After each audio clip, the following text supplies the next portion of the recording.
வணக்கம் நண்பர்களே. இந்த உரையெல்லாம் கம்பெனி ஆக்ட் 2013 இருந்து மேலும் சில மல்டிபிள் சாய்ஸ் கொஸ்டின்ஸை பார்க்கலாம். Question number 27. A document which contains all information as per prospectus but does not have information on price and quantity of securities offered is known as. அதாவது prospectus மேல என்னென்ன இன்ஃபர்மேஷன்லாம் இருக்குமோ அவ்வளோ இன்ஃபர்மேஷனும் இந்த டாக்குமெண்ட்லாம் இருக்கும். ஆனால் இதில் வந்து ப்ரைஸும் குவான்டிட்டி மட்டும் இருக்காது. But this is a document offering shares to public. So அது என்ன டாக்குமெண்ட் அப்படின்னு கேட்குறாங்க. It is a abridged prospectus or shelf prospectus or red herring prospectus or information memorandum. இதில் எது அப்படின்னு கேட்டாக்க செக்ஷன் 32ல பார்த்தீங்கன்னா இந்த ரெட் ஹெரிங் ப்ராஸ்பெக்டஸ் பற்றி பேசியிருக்காங்க. இதை வந்து this can be issued before issuing the prospectus. ப்ராஸ்பெக்டஸை கொடுக்கறதுக்கு முன்னாடியே இதை கொடுத்துடலாம் பப்ளிக். ஸோ இதுக்கு பேர் ரெட் ஹெரிங் ப்ராஸ்பெக்டஸ் அப்படின்னு பேர். இதில் குவான்டிட்டி ப்ரைஸ் பற்றி எந்த இன்ஃபர்மேஷனும் இருக்காது. ஆனால் ப்ராஸ்பெக்டஸில் இருக்கிற மற்ற எல்லா விஷயமும் இதில் இருக்கும். So answer is C, red herring prospectus. Question number 28. A company can buy back its shares. ஒரு கம்பெனி பைபேக் பண்ணுறது, ஷேர் பைபேக் பண்ணுறது அப்படின்னு முடிவு பண்ணிட்டா எங்கேருந்து இந்த ஷேர் இவங்க வாங்கலாம் அப்படின்னு கேட்டால் from the existing shareholders or security holders on a proportionate basis from the open market by purchasing the securities issued to employees of the company pursuant to a scheme of stock option or sweat equity. இதில் எதெல்லாம் இதுல இருந்து வாங்கலாம் அப்படின்னு கேட்டாக்க எல்லாத்துலேருந்து வாங்கலாம். All the above, that is the answer. So buyback of shares can be done from all these things. Question number 29. Out of the following, who cannot be appointed as statutory auditor of a company? யாரை வந்து statutory auditor appoint பண்ண முடியாது அப்படிங்கிறத கேட்டிருக்காங்க. இதை நம்ம இந்த qualification டிஸ்குவாலிஃபிகேஷன்ஸ் of an auditor அதில் பார்க்கலாம். இந்த பாடி கார்பரேட்டை நம்ம வந்து ஒரு கம்பெனியில் ஆடிட்டர் அப்பாயிண்ட் பண்ண முடியாது. அதே மாதிரி ஒரு கம்பெனியில் அதே கம்பெனியில் வேலை பார்க்குற ஒரு ஆஃபீஸர் அல்லது அந்த ஆஃபீஸர் கீழே வேலை பார்க்குற ஒரு எம்ப்ளாயி, இவங்களை யாரையும் அப்பாயிண்ட் பண்ண முடியாது.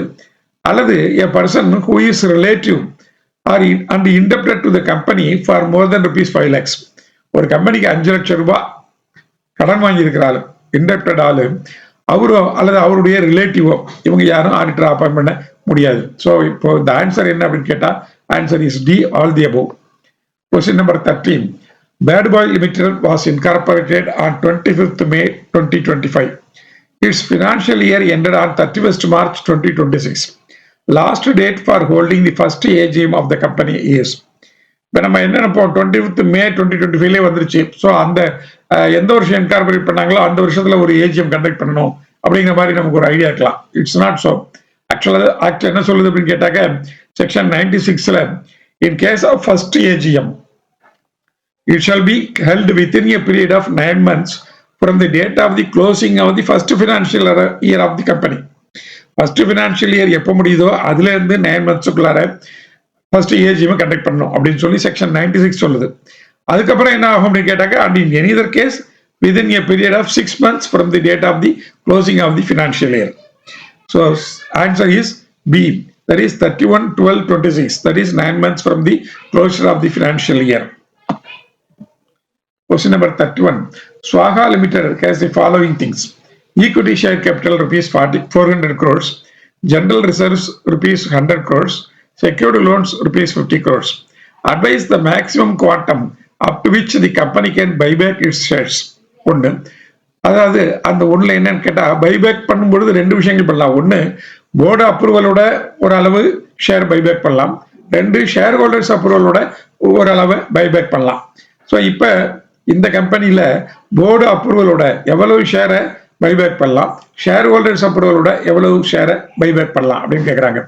ஸோ இந்த பைபேக் பண்ணும் பொழுது என்ன பார்க்கணும் அப்படின்னு கேட்டாக்க board of directors can approve buyback up to 10% of what of the total paid up equity capital and free reserves of the company. So total paid up capital plus free reserves ரெண்டையும் சேர்த்து 10% எவ்வளோ வருதோ அதை வந்து board can authorise such buyback by means of a resolution passed at the board meeting.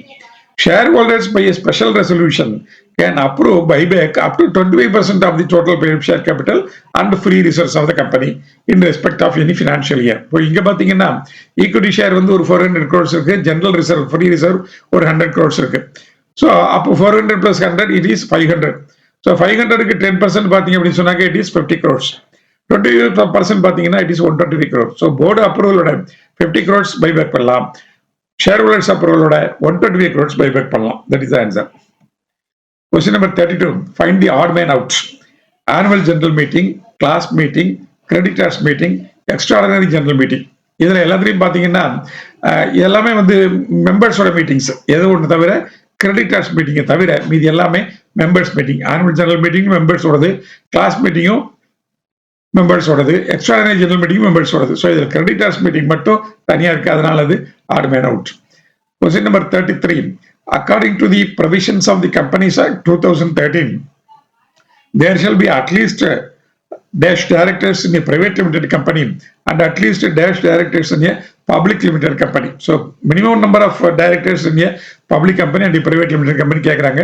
private limited companyல குறைந்தபட்சம் 2 directors இருக்கணும், public limited companyல குறைந்தபட்சம் 3 directors இருக்கணும். ஸோ இது செக்ஷன் 149(1)ல சொல்லியிருக்காங்க. ஸோ இங்க ஆன்சர் பார்த்தீங்க அப்படின்னு சொன்னாக்க it is B.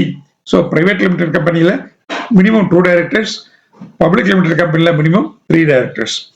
Question number 34. Every buyback shall be completed within dash months from the date of the special resolution. எத்தனை மாசத்துக்குள்ளார பைபேக் பண்ணி முடிக்கணும் அப்படின்னு கேட்குறாங்க. So it is 12 months. 12 மாசத்துக்குள்ளார பைபேக் பண்ணி முடிச்சிடணும். அதாவது ஒரு வருஷத்துக்குள்ளார ஸ்பெஷல் ரெசல்யூஷன் பாஸ் பண்ணி ஒரு வருஷத்துக்குள்ளார பைபேக் ப்ராசஸை முடிச்சிடணும். Question number 35. According to section 135(1) of the Act, which of the following company has to constitute a corporate social responsibility committee? எந்த கம்பெனி வந்து பண்ணணும் அப்படின்னு கேட்குறாங்க. CSR கமிட்டி ஃபார்ம் பண்ணணும் அப்படின்னு கேட்குறாங்க. So any company having a net worth of rupees 500 crores or more, any company having a profit of rupees 5 crores or more, any company having a turnover of 1000 crores or more. இது எல்லாமே தான். இது எதுல satisfy ஆனாலும் அந்த company வந்து they have to constitute a corporate social responsibility committee. So that is given in section 135(1) of the Companies Act. Question number 36. According to section 63(1), a company may issue fully paid up bonus shares to its members out of எதுல இருந்து எடுத்து bonus share கொடுக்கலாம் அப்படின்னு கேட்குறாங்க. So A, free resources, B, securities premium account, C, capital redemption reserve account, D, all the above. The answer is D, all the above. No issue of bonus shares shall be made by capitalizing reserves created by the revaluation of assets. Asset revaluate பண்ணி அதுல இருந்து capital reserves increase பண்ணிருந்தாங்க அப்படின்னு சொன்னா அதுல வந்து நீங்க bonus கொடுக்க முடியாது. Question number 37. Mr. A and B hold 10% of the total share capital in aggregate in a company. So A-யும் B ரெண்டு பேரும் சேர்ந்து டோட்டல் கம்பெனியோட ஷேர் கேபிட்டல்ல 10% வச்சிட்டு இருக்காங்க. They have appointed Mr. Goodluck as their proxy. Mr. C also wants to appoint Mr. Goodluck as his proxy. Explain the legal position. இந்த section 105ல இந்த பிராக்சியை பத்தி நிறைய விஷயங்கள் சொல்லியிருக்காங்க. பிராக்சி என்ன அப்படின்னு கேட்டாக்க, ஒருத்தர் 10% ஆஃப் தி டோட்டல் ஷேர் கேபிட்டல அவர் கையில் வச்சுட்டு இருக்காரு அப்படின்னு சொன்னா அவர் ஒரு பிராக்சியை அப்பாயிண்ட் பண்ண முடியும். ஆனா ஒரு பிராக்சி 10% ஷேர்ஸ்க்கு மேல அவரு வச்சுட்டு இருக்க முடியாது. அதனால இப்போ ஏ அண்ட் பி ரெண்டு பேருமே சேர்ந்து 10% வச்சுட்டு இருக்காங்க. அவங்க ஒரு ஆளை அப்பாயிண்ட் பண்ணிட்டாங்க. ஸோ இப்போ 10% ஹோல் ஷேர் கேபிட்டலுக்கு ஒரு பிராக்சி அப்பாயிண்ட் பண்ணியாச்சு. ஸோ அதே ஆளை இன்னொருத்தர் பிராக்சியா அப்பாயிண்ட் பண்ண முடியுமா அப்படின்னு கேட்டாக்க என்னன்னு பார்க்கலாம். Explain the legal position. A person can be appointed to act as a proxy on behalf of 50 members. So 50 பேர் வந்து ஒரு பிராக்சியை ஒரே ஆளை அப்பாயிண்ட் பண்ணலாம். Hence, Mr. Goodluck can be appointed to act as proxy by Mr. C. So இங்க ரெண்டு பேர் ஏன் பி அப்பாயிண்ட் பண்ணிட்டாங்க.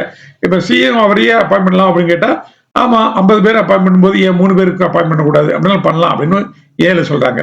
பில என்ன சொல்றாங்க, a person can be appointed to act as a proxy by members holding 10% of the share capital carrying voting rights. Hence the appointment of Goodluck by Mr. C is not valid அப்படின்றாங்க. Correct, B is correct. ஏன் அப்படி கேட்டா 10% of the shareholders appoint பண்ணிட்டாங்க முன்னாடியே. So அதுக்கு மேல அவரை appoint பண்ண முடியாது. ஸோ இந்த கேஸ்ல C, Goodluck cannot be appointed by Mr. C. Answer is B. Question number 38. Which of the following needs a special resolution? Appointment of auditors, change in articles of association, declaration of dividend, consideration of the financial statements, reports of auditors, etc. இதுல எல்லாம் பாத்தீங்கன்னா இதுல வந்து ordinary பிசினஸா தான் இருக்கும். இது ஒன்னே ஒண்ணு தவிர, அதாவது change in the articles of association. Articles of அசோசியேஷனை சேஞ்ச் பண்றதுக்கு மட்டும்தான் நமக்கு ஸ்பெஷல் ரெசல்யூஷன் தேவையா இருக்கும். So answer is B. Question number 39. If the AGM conducted by a public company having more than 5,000 members as on date, there must be at least dash members personally present, that is quorum, to make the meeting valid. So இப்போ பார்த்தீங்கன்னா அந்த ஏஜிஎம்க்குலாம் வந்து எவ்வளோ members இருக்காங்களோ அதுக்கு தகுந்த மாதிரி கோரம் இருக்கணும் ஏஜிஎம்ல அப்படின்னு கொண்டு விட்டாங்க. ஸோ இப்போ இதில் பார்த்தீங்கன்னாக்கா 5, 15, 30 ஆர் நன் ஆஃப் திஸ். இதுல எது ஆன்சர் அப்படின்னு கேட்டாக்க ஆன்சர் இஸ் சி 30 மெம்பர்ஸ். ஏன்னா அங்கே மெம்பர்ஸ் வந்து பார்த்தீங்கன்னா 5,000 மெம்பர்ஸ் இருக்காங்க. ஸோ அதனால இங்கே குறைஞ்சது ஏஜிஎம்ல 30 மெம்பர்ஸ் இருக்கணும், அதுதான் கோரம். இது பார்த்தீங்கன்னாக்க in AGM the quorum must be private கம்பெனியா இருந்தால் 2 மெம்பர்ஸ் பர்சனலி பிரசன்ட், அது போதும். பப்ளிக் கம்பெனியா இருந்தால் மட்டும்தான் இந்த நம்பர் ஆஃப் மெம்பர்ஸ் எவ்வளவு இருக்காங்களோ அதுக்கு தகுந்த மாதிரி கோரம் இருக்கணும்னு சொல்றாங்க. இப்போ ஒரு பப்ளிக் கம்பெனில லெஸ் தென் 1000 மெம்பர்ஸ் இருக்காங்க அப்படின்னு சொன்னாக்க 5 பேர் personally present இருந்தா போதும், that is sufficient quorum. If the number of members are between 1,000 and 5,000, then the quorum is 15 members personally present. If the number of members is more than 5,000, quorum is 30 members personally present. So in this case, there should be at least 30 members as quorum. Question number 14. Mr. Ganesh holds 3,000 equity shares of rupees 10 each in ABC Limited. Rupees 6 paid up. Can he be called a small shareholder? Our small shareholder அப்படின்னு சொல்ல முடியுமா அப்படின்னு கேட்டாங்க. இந்த small shareholder டெஃபினிஷனை பார்க்கணும். Small ஷேர்ஹோல்டர்னா யார் அப்படின்னு கேட்டா, small shareholder means a shareholder holding shares of nominal value of not more than rupees 20,000 or such other sums as may be prescribed. இங்க முக்கியமா பார்க்க வேண்டியது nominal value of the shares. இங்க பாத்தீங்கன்னா இந்த கேஸ்ல nominal value of the share is rupees 10. இங்க paid-up பத்தி கவலை இல்லை, நாமினல் வேல்யூ என்ன அப்படிங்கிறத பார்க்கணும். That is rupees 10. இவர் எவ்வளவு வச்சிருக்காரு அப்படின்னு கேட்டா 3,000 ஷேர்ஸ் வச்சிருக்காரு. ஸோ 3,000 ஷேர்ஸ் இருக்கிறதுனால 3,000 into 10, so it becomes 30,000. So 30,000 ருபீஸ்க்கு இவர் ஷேர் ஹோல்டிங் வச்சிருக்கிறதுனால இவர் கண்டிப்பா ஸ்மால் ஷேர் ஹோல்டர்னு சொல்ல முடியாது. ஸோ ஆப்ஷன்ஸை பார்க்கலாம். A is, paid up value of the shares is rupees 18,000 which is less than 20,000. அதனால வந்து ஒரு நீங்க ஸ்மால் ஷேர் ஹோல்டர்னு சொல்லலாம்னு சொல்றாங்க. But it is not correct. ஏன்னா பெய்டப் வேல்யூ இங்க பார்க்க கூடாது, நாமினல் வேல்யூ தான் பார்க்கணும். B yes, he is holding only a small number of 3,000 shares. 3000ங்கிறது ஸ்மால் நம்பர், அதனால அவர் வந்து இருக்கலாம், ஸ்மால் ஷேர் ஹோல்டர்னு கூப்பிடலாம்னு சொல்றாங்க. அதுவும் தப்பு. C no, the nominal value of the shares held by him is rupees 30,000. Hence he cannot be called as small shareholder. That is the correct answer. Question number 41. As per section 177, the audit committee shall consist of minimum dash directors with the independent directors forming the majority. So as per section 177, audit committee பார்த்தா minimum 3 directors இருக்கணும் அப்படின்னு சொல்லியிருக்காங்க. So that is the case. 3 directors இருக்கணும், அதுல independent directors தான் வந்து மெஜாரிட்டியா இருக்கணும். So 3க்கு மேல எத்தனை பேர் வேணாலும் ஆடிட் கமிட்டியில் இருக்கலாம் டைரக்டர்ஸ், ஆனா independent directors should form the majority அப்படின்னு சொல்றாங்க.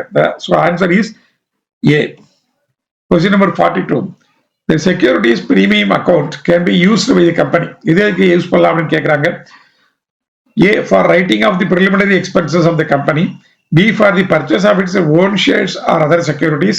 C, for writing of the commission paid or discount allowed on any issue of shares or debentures of the company. இதுல எல்லாத்துக்குமே யூஸ் பண்ணலாம். செக்யூரிட்டிஸ் பிரீமியம் அக்கௌண்ட்டை இது எல்லாத்துக்குமே யூஸ் பண்ணலாம். Question number 43. What is a dormant company under section 455 of the Companies Act? அப்படின்றாங்க. இப்போ torment கம்பெனினா எந்த வித ஆக்டிவிட்டியுமே இல்லாத ஒரு கம்பெனி, அதான் டார்மெண்ட் கம்பெனி டார்மெண்ட் ஆயிடுச்சுன்னா தெர் இஸ் நோ ஆக்டிவிட்டி அப்படின்னு அர்த்தம். ஸோ செக்ஷன் ஏ பார்த்தீங்கன்னா a company that has no business operations. B, a company not having any share capital. C, a company whose shares are not actively traded in the exchanges. D, subsidiary of a holding company. அதெல்லாம் ஒன்றும் இல்லை. Answer வந்து ஏ தான், a company that has no business operations. Question number 44. What is the maximum managerial remuneration payable by a company in a financial year? So ஒரு company அதனுடைய directors, managing directors, இந்த மாதிரி key managerial personals அவங்களுக்கு எவ்வளவு salary கொடுக்கலாம் அப்படிங்கிறதுக்கு இஷ்டத்துக்கு கொடுக்க முடியாது இல்லையா? ஸோ அதுக்கு ஒரு கேப் இருக்கு. So that is given in section 197. Maximum எவ்வளவு கொடுக்கலாம் அப்படின்னு கேட்டாக்க அந்த கம்பெனி ஏர்ன் பண்ற ப்ராஃபிட்ல ஒரு பர்சன்டேஜ் வச்சிருக்காங்க. அந்த பர்சன்டேஜ் தான் வந்து அவங்க சேலரியா கொடுக்க முடியும். அது என்ன பர்சன்டேஜ் அப்படின்னு கேட்டாக்க தட் இஸ் 11%. ஸோ இந்த கொஸ்டினை பொறுத்தவரையிலும் 5%, 11%, 10%, none of the above. So இதில் ஆப்ஷன் பார்த்தீங்கன்னாக்க option is B, that is 11% of the net profits. அதுதான் அவங்க வந்து சேலரியா டிஸ்ட்ரிபியூட் பண்ண முடியும், அதுக்கு மேலே கொடுக்க முடியாது. That is given in section 197. ஞாபகம் வச்சுக்கணும். Question number 45. Who appoints the first auditor of a government company?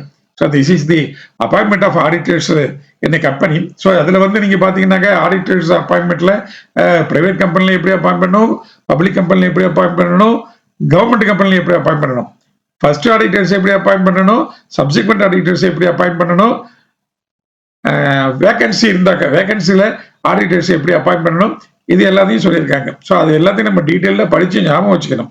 ஒரு கவர்மெண்ட் கம்பெனி பொறுத்தவரையும் ஃபர்ஸ்ட் ஆடிட்டர் யார் அப்பாயின்ட் பண்ணணும் அப்படின்னா, இங்கே ஆப்ஷன்ஸ் பார்த்தீங்கன்னா board of directors, B central government, C controller and auditor general of India, D the shareholders இந்த AGM. இதில் யார் அப்பாயின்ட் பண்ணலாம் அப்படின்னு கேட்டால் ஃபர்ஸ்ட் ஆடிட்டர்ஸ் செக்ஷன் 139 அதில் பார்த்தீங்கன்னாக்க first auditor of a government company shall be appointed by the controller and auditor general within 60 days from the date of incorporation.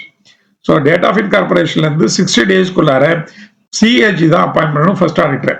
ஒருவேளை அவரால் அப்பாயின்ட் பண்ண முடியல, there is a failure அப்படின்னு கேட்டாங்க, the board of directors will appoint the first auditor within the next 30 days. அதாவது அந்த 60 நாள் போனதுக்கு அப்புறம் அதுல இருந்து 30 நாளைக்குள்ளார first auditor board of directors can appoint.